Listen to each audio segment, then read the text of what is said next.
Hello there, my friend, and welcome to the Disney Travel Secrets Show. We're your hosts, Rob and Kerri Stuart, coming to you from the CMV studio in Disney's backyard, Orlando, Florida. This is episode number 447. Original air date September 8th, 2025. And as this week's title suggests, Walt Disney really did change the world. So today we're going to talk about the different aspects of not just what he did, but how he transformed the entire world. Also, we're excited to share with you a new partnership for our friends in Canada and a very exclusive event with Hugh Darley next month in October right here at Disney World. So let's get started. Hello, my friends. This is former Disney Imagineer Hugh Darley, and you're listening to Disney Travel Secrets with my friends Rob and Kerri Stuart. As you can imagine, I have plenty of Disney secrets myself, and I can't wait to share them with you. Let's get this show on the road. Take it away, guys.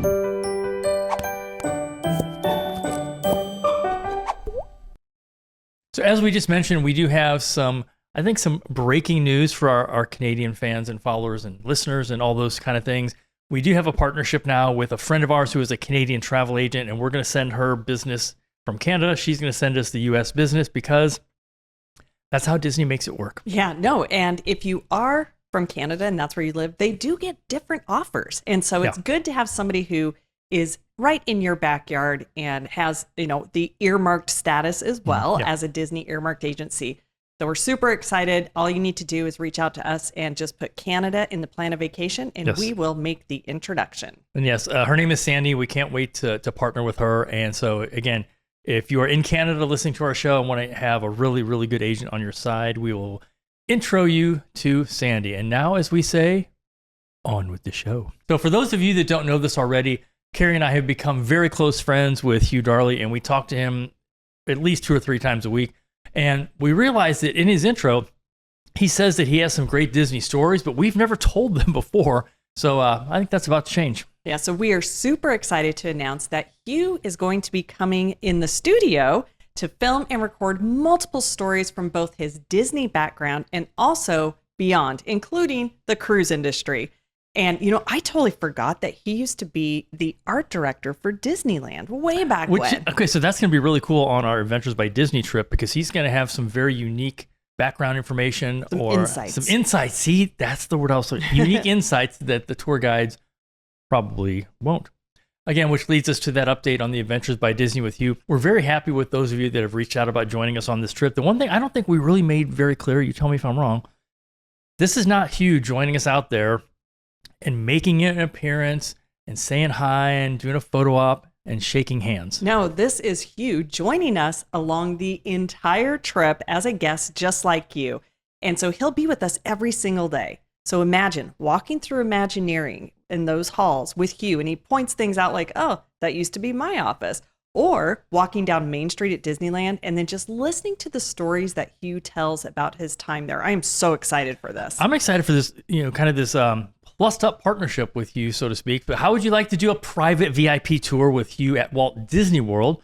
We have just locked in the date, and that is October 22nd. So as you know, VIP tours only allow 10 people per guide. And because Rob and I are going, of course, along with Hugh, that means we have 7 spots available.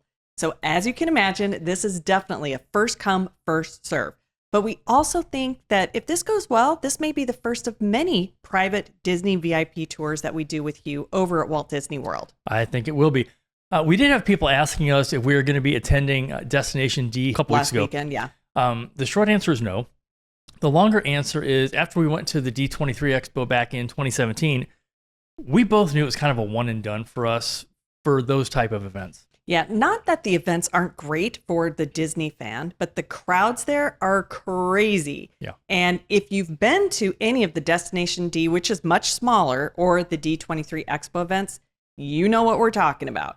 Because you will see people walking out of some of the stores they set up with those giant shopping bags full of merchandise, knowing full on that in a couple hours, they're going to be selling that stuff on eBay and Facebook Marketplace for a hefty markup. It's not fair. Yeah. Exactly. So I will say the best part of the event we went to in 2017 was running into fellow podcaster Lou Mangello, and he asked us to come by his booth to get a t-shirt.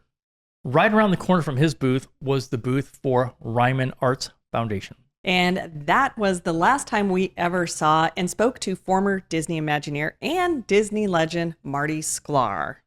Also, if you think about it, pretty much any type of announcement they make is on social media like 30 seconds after they announce it. It's like, oh yeah, it's already on Facebook. Yeah, and that was so true this past weekend.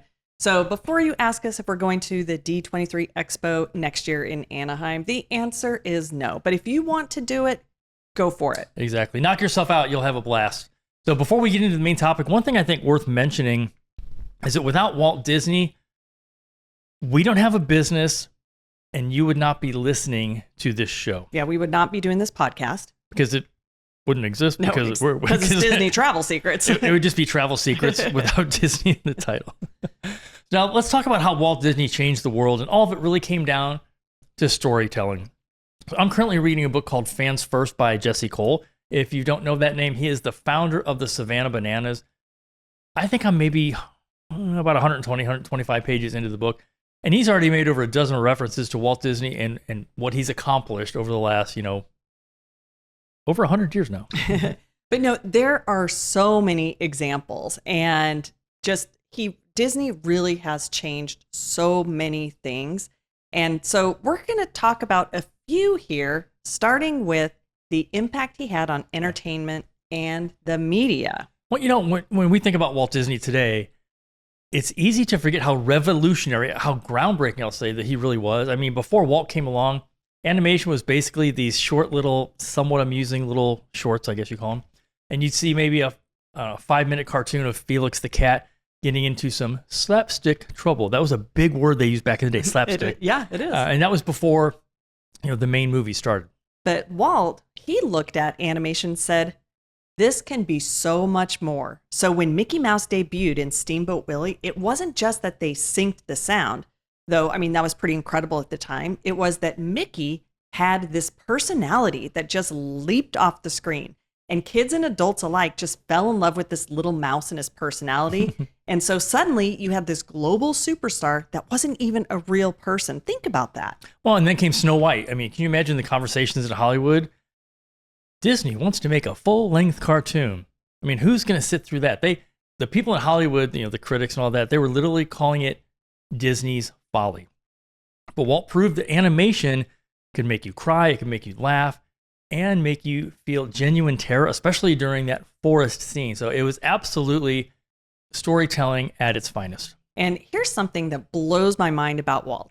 He basically invented the playbook that every major entertainment company uses today. So think about it. Before Disney, if you made a movie, you made money from the ticket sales, and that was it. But Walt was thinking bigger. I mean, he created Mickey Mouse, and then suddenly you could buy Mickey Mouse everything: toys, books, clothing, even watches, although this is not a Mickey Mouse watch. He figured out that if people loved the characters, they'd want to take whatever they could get, anything that reminded them of the characters that they could take back home with them. And that merchandise money could fund the next movie, which could create the next characters, which would create more merchandise. You can see where we're going here. And merchandise is really how he funded Snow White. He put everything in. If Snow White didn't work, again, we're not having this conversation. Plus, he was one of the first to really understand that a story didn't have to end when the movie did. You could continue it in different formats all over the world and build this whole universe around your characters. So sound familiar, right? It does. It does. And that's because literally every major studio does this now. And I do think it's pretty ironic, though, that the Disney company now has partnerships with Lucasfilm. Mm-hmm. Because you know what George Lucas did, if you didn't know the story, was he retained the rights for all merchandising of anything in the Star Wars. And in fact, he kept the first 2 copies of everything that was ever made for his own personal collection because he knew, hey, Walt did this really good. I'm going to do the same thing. So if you think about it, Walt basically wrote the blueprint for the modern entertainment industry. And I had totally forgotten that because that's where George got the idea because no one else was doing it. And I think very few, maybe a few movies in between, Snow White and when Star Wars, launched in the 70s, it wasn't a big deal. But George recognized the merchandising. Yes. Okay, so this is one of my favorite what if scenarios to think about. Picture this. It's 1965. You're driving through Central Florida. And what do you see? Orange groves.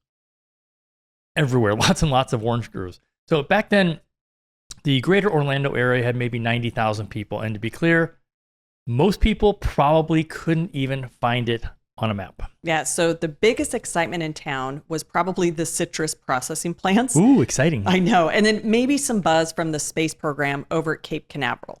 But Orlando was basically a farming town that happened to have a few natural springs. And there are lots of lakes where families might come for a weekend getaway. I know that when we moved here to Orlando, we had no idea how many lakes there are in Orlando, especially where we live. There are a lot of lakes. So we live on the Butler chain of lakes, and that's 10 different lakes that are interconnected. I mean, it's crazy. And that's actually where they used to do the trainings for the boats over for Magic Kingdom when it opened. And I guess here's the crazy part, and this at this point probably seems obvious, but without Disney World, Orlando today would probably look like, I don't know, Ocala or Gainesville maybe. Again, nice enough places, but hardly the international destination that we all know and love. So think about it. No massive airport, because why would you need one? No I-4 corridor packed with hotels and restaurants. No international drive, which I'm actually okay with that one, and the no I-4, but no tourist infrastructure whatsoever. Yeah, and no other theme parks here. I mean, True, that's true. We got a whole bunch. But here's what really gets me, though, is Universal Studios never would have come to Orlando. They just wouldn't. It makes sense for being out in Hollywood. SeaWorld, nope. And all of those dinner shows that are around here, the outlet malls, the convention centers, none of it would be here without Walt. Because here's what people don't always realize. Disney didn't just build a theme park. He created the entire tourism ecosystem that made it possible for everyone else to succeed. Again, it seems obvious, but without Disney, Central Florida would probably still be all about agriculture and retirees looking for an affordable place to live instead of being the most visited vacation destination in the United States. Orlando might have ended up being known for really good orange juice. Probably. But you know what? I think it's wild to think that one man's vision or dream, as the attraction is named at Hollywood Studios, One Man's Dream, literally transformed an entire region of the country. So Walt didn't just change entertainment, he changed geography. That's crazy if you think about it. And again, it seems kind of obvious now, but back when he did this, there was nothing in the world like it. So now imagine this. What if Walt was not a heavy smoker? And some people still don't know that. He was like a 2-pack-a-day person. He could have probably lived at least another decade or so, maybe even more, and he could have made Epcot an actual working city. And that's something I would love to see. When you see his original plans for Epcot, I'm like, that's where I want to live. I know. I would have lived there for sure. Yeah. So here's where Walt Disney literally changed the world. I don't think people, I guess, fully grasp how revolutionary this was. Before Disneyland opened back in 1955, amusement parks were pretty bad. So picture at Coney Island. You've got rickety wooden roller coasters, games that are not probably, but absolutely rigged. And everything's just kind of thrown together with no real plan. Oh, and good luck finding a clean bathroom. Disney's known for their clean bathrooms. Yeah, but Walt took one look at these places and said, this isn't what I want for families. He had this vision of taking his daughter somewhere magical.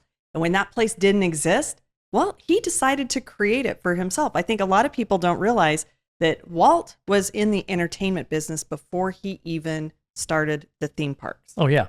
So here's the genius part. Walt didn't just build rides and call it a day. He created what we now call placemaking. Every single detail was intentional. The trash cans weren't just trash cans. They were themed to match whatever land you happened to be in. The cast members, they weren't just employees. They were literally cast in a show with, instead of uniforms, they're wearing costumes and they all have their roles to play. Even the music changed as you walked from one area over to another. Yeah, and this is where it gets really cool. Walt invented the term Imagineering. I mean, he literally had to create a new word because what his team was doing had never been done before. And they were taking imagination and making it real through engineering. So these weren't just mechanical engineers or artists. They were storytellers who happened to use steel and concrete. I like that. I like that analogy. But here's what blows my mind. The concept of immersive themed experiences didn't stay in the theme parks. Walk in any high-end hotel today, any upscale restaurant, heck, even your local Apple store, I guess. They're all using Disney's playbook. They're creating an environment that tells a story and really makes you feel something. Yeah, and think about Las Vegas. That's pure Disney influence. Every casino is a themed environment designed to kind of transport you somewhere else. The shopping malls started getting themed spaces. Even cities began thinking how to create experiences for their visitors and not just to provide like this tourism thing. So Walt basically proved that if you can control every detail of an environment, you can make people feel like they've stepped into another world. Another Disney world. Another Disney. Well, and then once he proved that it worked, everybody else started copying it. So today it's called experience design, but Walt was doing it 70 years ago. So the next time you're at Disneyland or Walt Disney World or any of the resorts, stop looking down at your phone and start looking up at all the amazing things that the Imagineers created that all came from one man's imagination. And, you know, something we're really looking forward to is the new show that Leslie Iwerks has coming out in December. It's going to be on Disney Plus. And this one is all about the making of Disneyland with never seen behind the scenes footage. And you and I were talking, I was like, how does somebody not know or have seen some of this footage? I know, that's pretty crazy. How is there even footage that exists out there that has never been seen? Do you think everything's out there by now? Is that it? I don't know. Now Now that this show's coming out, it's all out there. So guys. But how has Walt changed your world? See what I did there? I did. That was brilliant. But whether it may be inspiring you to find your passion or to maybe just create and try new things, I think we can all learn from Walt. And there are so many ways to step into the stories of Disney, from the parks to the cruise ships, and one of our favorite ways to travel, Adventures by Disney. Yeah. So if you love this kind of stuff, let us help match you with the perfect vacation that you can really experience. Just reach out to us or one of our CMV travel agents. As always, thanks again for spending your very valuable time with us today. And until next time, have a magical day. We hope to see you real soon.